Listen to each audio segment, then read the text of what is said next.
정프로 스포츠 분석 채널에 방문해 주셔서 감사합니다. 저희 채널은 라이브 스코어, YG 토토, 배트맨 토토에서 제공되고 있는 스포츠로만 분석 공유하고 있습니다.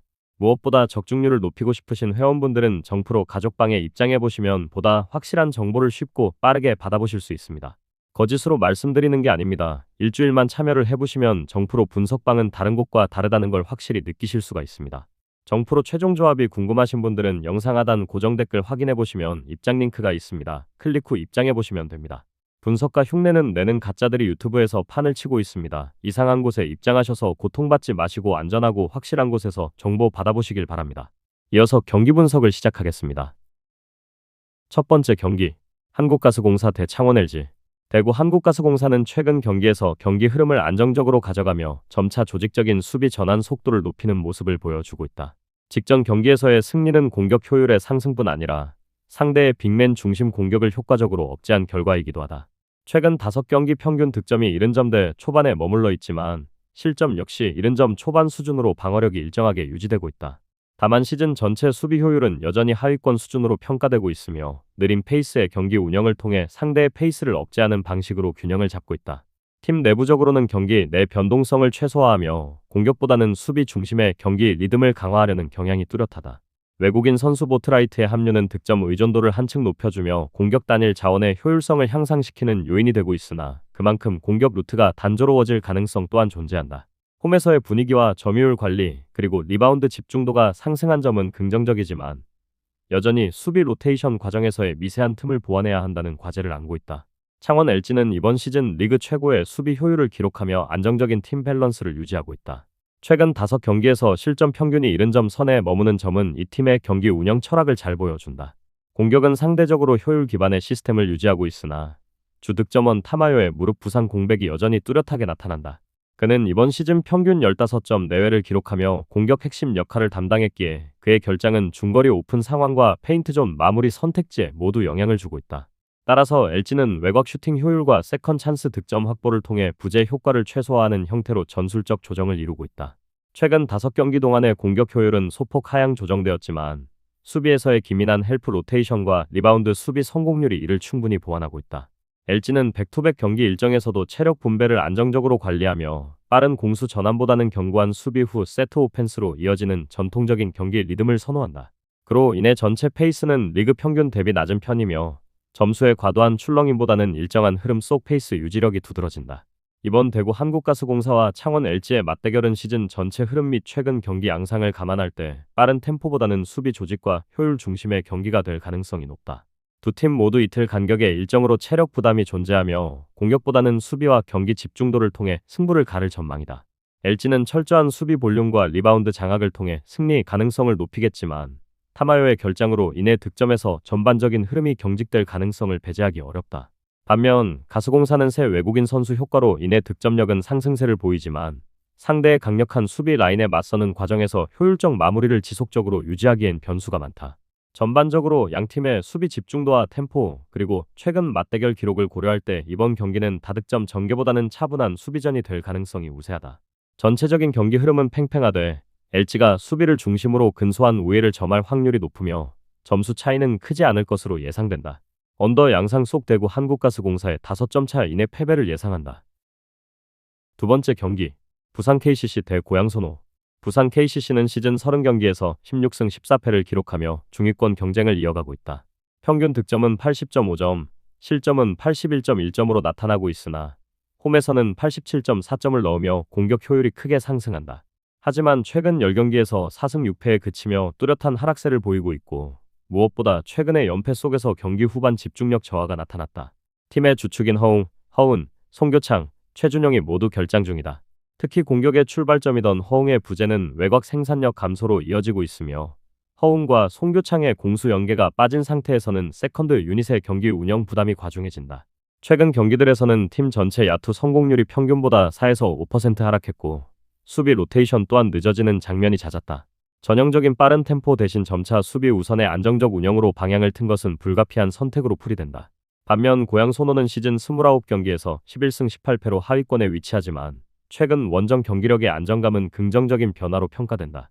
팀 평균 득점은 76.2점, 실점은 77.2점으로 공격보다는 수비 쪽에서 성과가 뚜렷하다.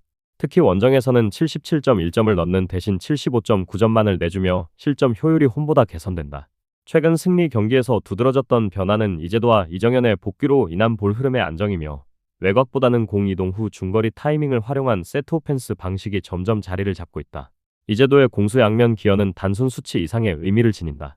그가 코트에 나설 때 팀의 어시스트 비율이 약 15% 상승하고 실책이 줄어드는 경향이 뚜렷하다. 반면 높이 싸움에서는 여전히 약점을 드러내고 있는데 세컨드 찬스 득점 허용률이 리그 중하위권 수준이다. 다만 최근 경기에서는 수비 리바운드 확보 이후에 공략 전환이 빨라지면서 상대의 속공을 억제하는 효과를 보이고 있다. 전체적으로 팀 전력은 공격보다는 수비 안정성이 중심에 있으며 이번 원정에서도 수비 완성도가 경기의 균형을 가를 가능성이 높다. 이번 맞대결은 리그 전체에서 점점 나타나는 저득점 양상의 연장선 위에 놓인다. 평균 합산 득점은 약 155점 전후로 예상되며 부산 KCC 특유의 홈득점력 상승도 주전 공백을 상쇄하기에는 부족하다. 공격 구성을 책임질 자원이 제한된 만큼 부산 KCC는 초반부터 무리한 페이스를 포기하고 세트플레이 중심으로 안정화를 시도할 것으로 보인다.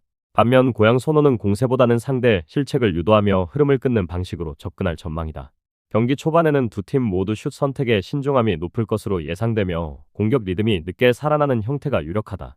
후반부에 들어서면 부산 KCC가 홈에 이점을 등에 업고 근소한 반등을 시도할 수 있겠지만 전력 손실이 여전히 큰 상태에서는 이를 완전히 극복하긴 어렵다.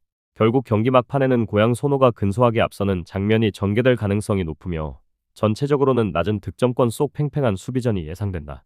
언더 양상 속 부산 KCC의 5점 차 이내 패배를 예상한다. 다음 경기 분석에 앞서 여러분들에게 조금이나마 도움이 되고 빠르게 정보를 받아보실 수 있는 곳을 마련해 두었습니다. 저의 영상의 하단 댓글을 확인해 보시면 카카오톡 링크가 있습니다. 클릭 후 손쉽게 입장이 가능합니다. 누구나 참여 가능하고 100% 무료로 운영하고 있습니다. 돈을 주고 유료 정보를 이용하시는 것보다 저희 멤버방에서 유료 정보와 똑같은 분석 정보를 받아보실 수 있습니다. 저희 멤버방에서 제공되는 정보들과 스포츠를 좋아하고 즐길 수 있는 멤버방으로 참여하시길 바랍니다. 함께 떠들고 즐겁게 배팅 라이프를 즐기셨으면 좋겠습니다. 무조건 당첨은 장담해 드릴 수 없지만 당첨될 확률을 극대화하실 수 있습니다. 세 번째 경기, 신한은행 대 우리은행.